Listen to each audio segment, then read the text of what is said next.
Hello and welcome to another episode of A Closer Look.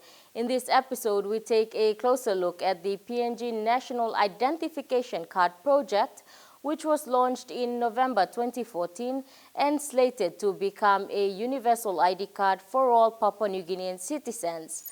The PNG Youth Dialogue and the 2023 National Media Freedom Day commemoration in the nation's capital.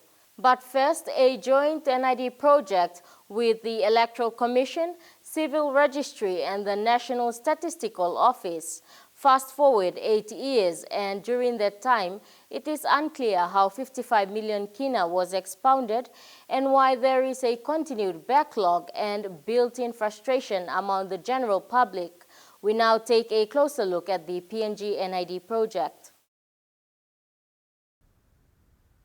The Papua New Guinea Civil and Identity Registry is mandated and empowered by its own Act, the Civil Registration Act 1963, amended 2014, to record and maintain registers of vital events. This includes births, marriages, adoptions, divorces, legitimation, and death. In 2015, the then Minister for National Planning and Monitoring, Charles Abel, said 55 million kina had been allocated in the 2015 national budget to fund the project. The new ID cards would enable its holders to open bank accounts and access small business loans, subsidized healthcare and school fees. Later in 2016, Mr. Abel announced that over 150,000 people had been registered with the office, rolling out offices in various provinces including Morobe, Eastern Islands and East New Britain. However, in January of 2016, it became clear that it was not possible to get all the NID cards issued before the start of the 2017 general election.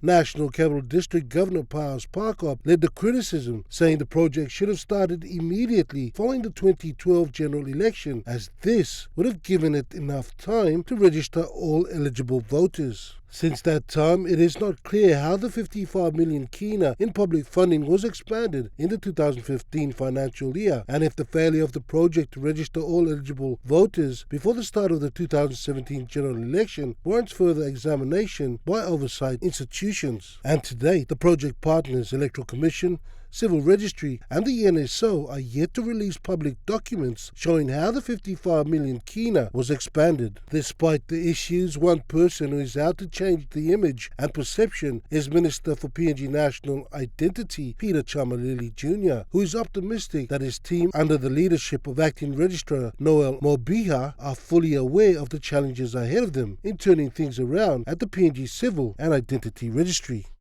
NID for us, as you know, as a country, in my recent ministerial statement, I had put a lot of pressure on our team to ensure that at least by 2025, when we do reach that 50 years as a nation, at least we would have covered 95% of our population, our visibility of our population.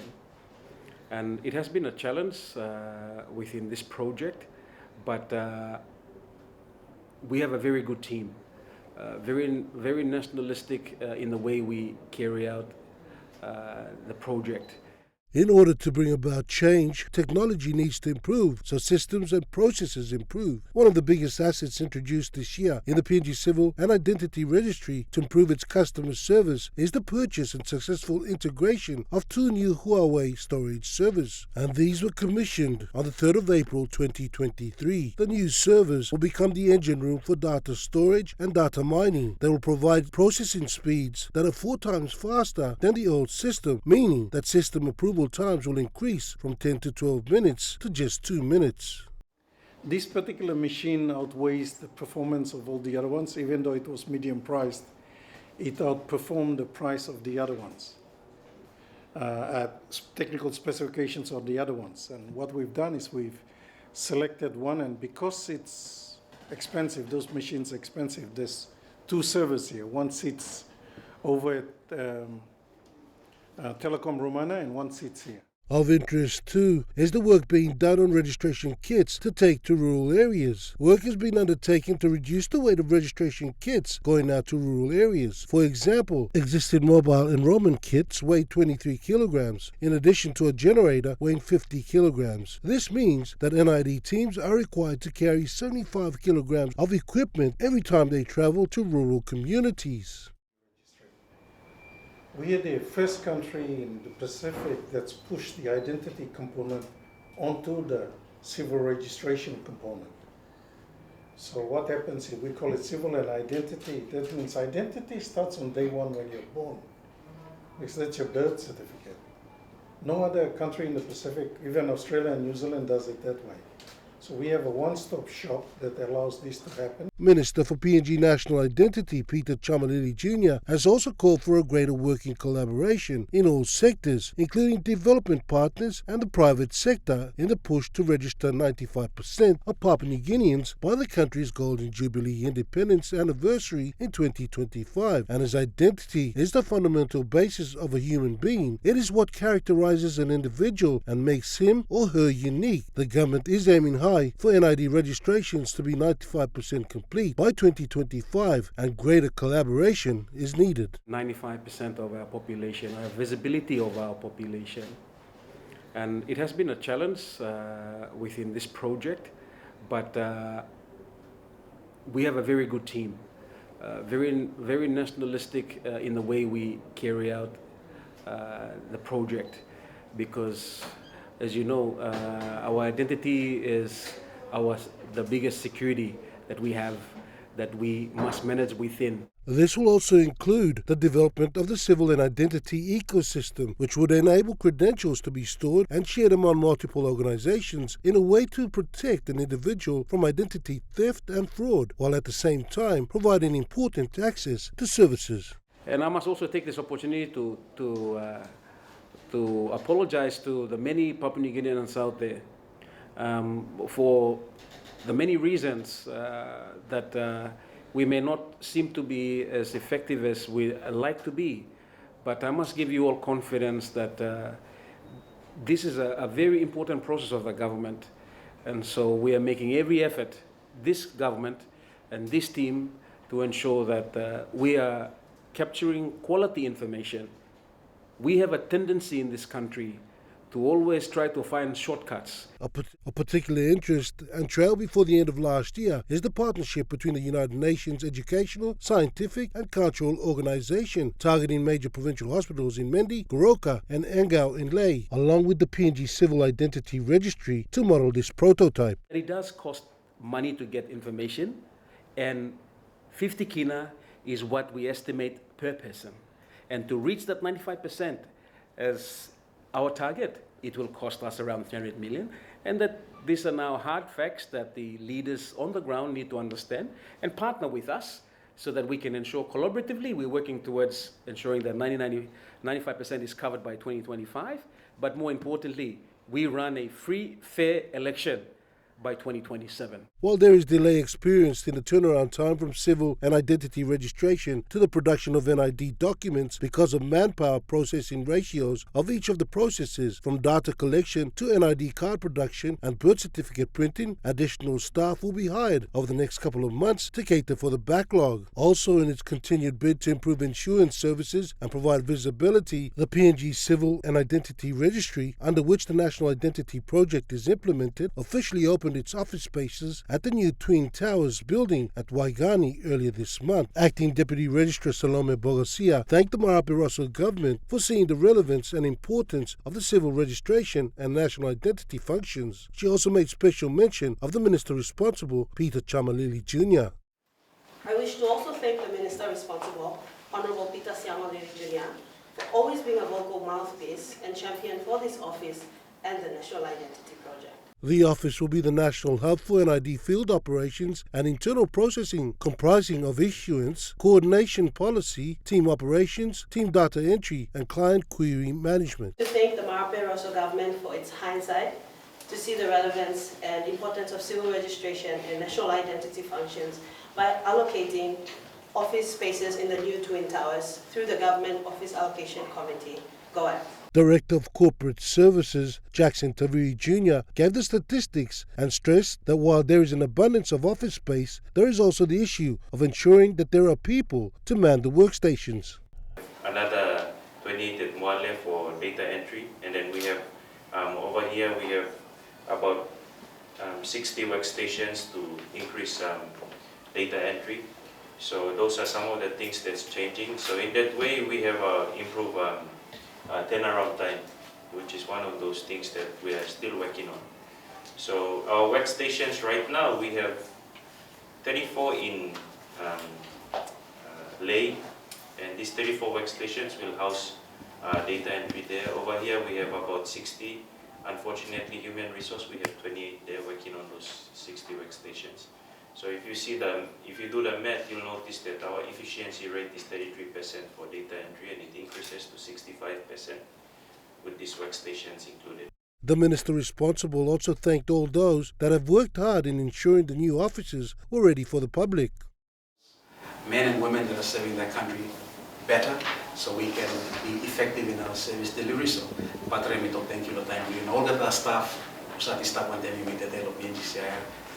Special mention to Register General and Deputy Jackson. As a result of these new offices, there will be strategic access and coordination of the identity document for Papua New Guineans. All inquiries and issuances will now be made at the ground floor office at Twin Tower 2 and not at an ID house. In concluding, Papua New Guineans far and wide are encouraged to spare a thought for the hard work that is going on behind the scenes to ensure customer service, and the backlog is being cut down in a bid for all Papua New Guineans to be registered.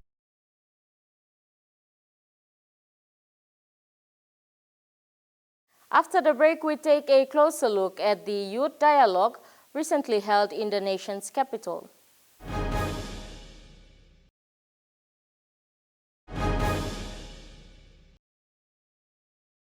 Welcome back to a closer look. In this segment, youth leaders from all around the country and various representatives of head and staff of the Youth Development Authority and other delegates held a youth dialogue last week in Port Moresby to discuss issues currently faced by youths in the country.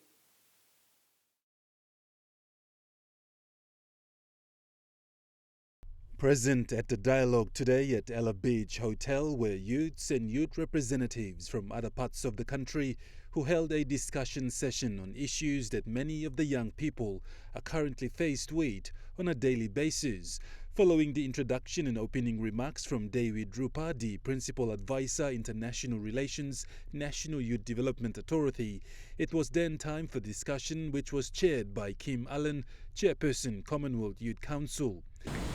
National Youth Development Authority again would like to thank the Right Honorable Patricia Scotland and your team for being with us, being with the young people today. And in appreciation of that, we have a gift to present to you.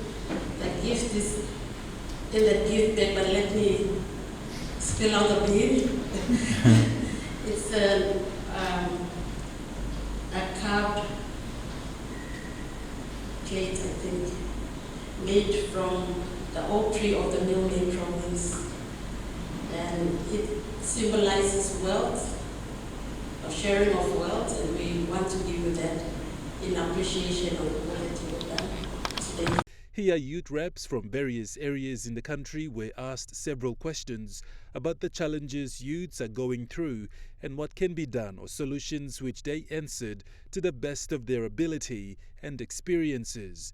Issues on the geographical challenges, the country's move into digital space, self-sustainability, business-minded, and creating young leaders today for tomorrow, and ways of making money were all discussed among the youths. Present in the dialogue was also Deputy Director General Operations of the National Youth Development Authority, who acknowledged the presence of the youths and the discussion topics of today. Young people have come together to speak for themselves. They know their issues. So we decided that we should give them this opportunity to speak for themselves. We thank you for the Commonwealth that is around to hear young people this morning. In the last heads of meeting, the Commonwealth heads of meeting, they dedicated 2023 as the year of young people, of youth. In recognition of that, the National Youth Development Authority will be delivering 3 programs this year. The first is the inaugural National Youth Forum that will be held in August of this year. The second is the Regional Youth Games for this year. We have 2 youth games, in fact, the Regional Youth Games that will be delivered this year. There's one in the Islands region and one in the Momasa region. We dedicate the one in the Momasa region, which will be held in June, to the youth here this year. The third will be the stakeholders dialogue that we intend to carry out in June for all youth stakeholders in the country. That activity will also be dedicated to the year of youth this year. Supporting the discussions and her feedback to questions raised by youth leaders in the panel and from the audience was the Secretary-General of the Commonwealth, Patricia Scotland. She added that one must take pride in themselves and never try to give up, but instead move forward to building oneself. To really agree with what has been said, let me say straight away, there's been a long discussion about resource. The most powerful, the best resource you have is yourselves. You are real gold. You are the genius that is going to change our world. And so you must never underestimate the value of yourselves. That's number one. Number two, don't wait for anyone else to give you power. You can take it and you can work together to make sure that your futures are far better than the past. And I think you need to remember, if you look at all the great innovators, those who changed the world, who were the great inventors, most of them were under the age of 30. So you have no excuse about saying you can't change the world. You can. She added that the Commonwealth is working closely with youths from the Commonwealth countries to find solutions on how best the youths of the Commonwealth and their voices can be heard. Eminent persons who are going to look at that review. So there's lots of amazing changes that you can make sure take place in your country. But what I want to end with is a really profound thank you. Thank you for caring enough about Papua New Guinea to come today. Thank you for being courageous enough to step forward and being willing to lead your country. And thank you for understanding that you are not tomorrow's leaders. You are leaders today.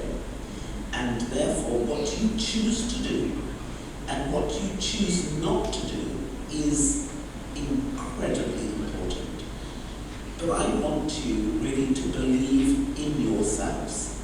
There is nothing that you cannot do if you put your mind to it, you work hard, and you pray even harder. Because by God's grace, all things are possible.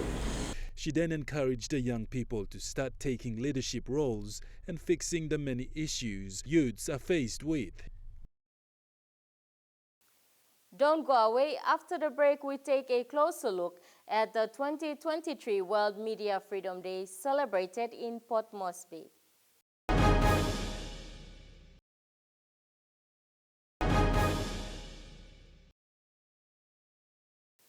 You're watching A Closer Look. Media Freedom Day is celebrated annually on the 3rd of May to raise awareness on media freedom and to act as a reminder to responsible authorities to uphold the freedom of expression.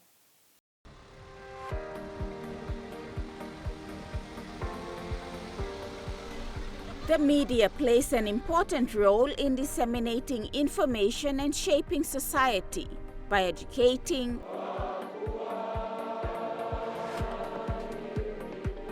entertaining and informing the masses through various forms like news, features, documentaries, dramas, and analysis of the press. The rise and fall of a nation depends on how the media influence and guide the thoughts of individuals to perform or refrain from certain activities. Apart from the good deeds, the challenges that media organizations and journalists encounter in their line of duty on a daily basis in order to inform and educate the public is overwhelming. To uphold and applaud the roles of media organizations and journalists as well as to suppress the threats and attacks, the United Nations General Assembly set May 3rd to mark Media Freedom Day. This year marks the 30th year since it was first proclaimed in 1993. In a breakfast held on May 3rd at the La Manna Hotel in Port Moresby to commemorate the World Media Freedom Day, the PNG Media Council President Neville Choi highlighted the importance of the media and freedom of expression. Media freedom, despite all the criticism leveled at its practitioners today, remains the foundation of active, informed participation by our people. Without the mainstream media, we would not enjoy the many other freedoms we have today. For the sake of our future generations, we must allow the media to freely and effectively perform its role, to hold truth to power, and to give a voice for those who find themselves voiceless in our communities, domestically and regionally in the Pacific. We, the free media in Papua New Guinea, can set the foundation for a regional media free to practice its craft. It is no longer a necessary tool restricted to just informing and educating. Free media in PNG continues to develop in its role as a sounding board, spotlight, and active player in our national and regional discourse. It is a necessary pillar of democracy, and one that should be defended at every cost. Mr. Choi stressed on the challenges of media organizations and strongly emphasized on building public trust on media platforms and further elaborated on 3 attributes of credibility. Our expertise, not just editorially, but also in managing ourselves competently. Our trustworthiness in upholding the MCPNG Industry Code of Ethics, operating an effective system of self-regulation, and promoting standards of professional development, and our goodwill and commitment to the citizens and consumers of PNG, including advocating for the public interest in having free and responsible media. The PNG Media Council President further added that the media is working collaboratively with Transparency International PNG in fighting corruption in the country. Meanwhile, Hare Haro from the Media Development Initiative also applauded the role of media and journalists and stated that Media Development Initiative's role is to help the media and journalists by supporting them in terms of training and motivating them to become better in their duties. She further stressed on the effects if there is no media freedom in the country. The ability of journalists to report freely on matters of public interest is a crucial indicator of democracy. A free press can inform citizens of their leaders' successes or failures, convey the people's needs and desires to government bodies, and provide a platform for the open exchange of information and ideas. When media freedom is restricted, these vital functions break down, leading to poor decision-making and harmful outcomes for leaders and citizens alike. According to the United Nations Resident Coordinator in Papua New Guinea, Richard Howard, journalists are frequently intimidated while trying to focus and publicize or make public aware of what is happening for them to make informed decisions. He added that they have a responsibility to report without fear or favor. This year, the World Press Freedom Day was celebrated with the theme, Shaping a Future of Rights to Freedom of Expression as a Driver of All Other Human Rights. The day is commemorated to remember or pay tribute to other journalists who lost their lives in the line of duty as well as those who are imprisoned. To commemorate the World Press Freedom Day, the University of Papua New Guinea journalism students commemorated the day with a roadshow in an effort of creating awareness on media freedom by informing the public on the roles of the media. In the afternoon session at the university's campus, Chief Censor of the Censorship Office, Jim Abani, shared some important information in light of journalism and encouraged students who are pursuing a career in journalism to report facts and be responsible in their reporting. It is timely for us to come and inform our upcoming content producers, take accountable for what we disseminate at all times. Meanwhile, the United Nations Resident Coordinator Richard Howard said there is a need for journalists to receive standardized training and the ongoing challenge of low wages and poor working conditions, which results in them doing communication jobs in other sectors and not finding the mainstream attractive. Adding to that, the PNG Media Council President Neville Choi outlined the plans of the Media Council going forward. Preparing for an annual general meeting at which will be held fresh elections of executives and board members and a review and reconstituting of the MCPNG Constitution. Restoring the Media Council's membership and processes to include new media organizations and media specialists. Ensuring that the Council's Independent Complaints Tribunal is active and working. Creating more accessible training pathways for all levels of media practitioners, from orientation programs for new recruits to experienced journalists on the path to greater news management responsibilities. Working with journalist associations and unions to ensure better remuneration and employment conditions for all media workers. And of course, working with media organizations to ensure retention of experienced staff and industry knowledge through better workplace and safety conditions. Mr. Choi encouraged all media houses to give their support in order to achieve the PNG Media Council plans.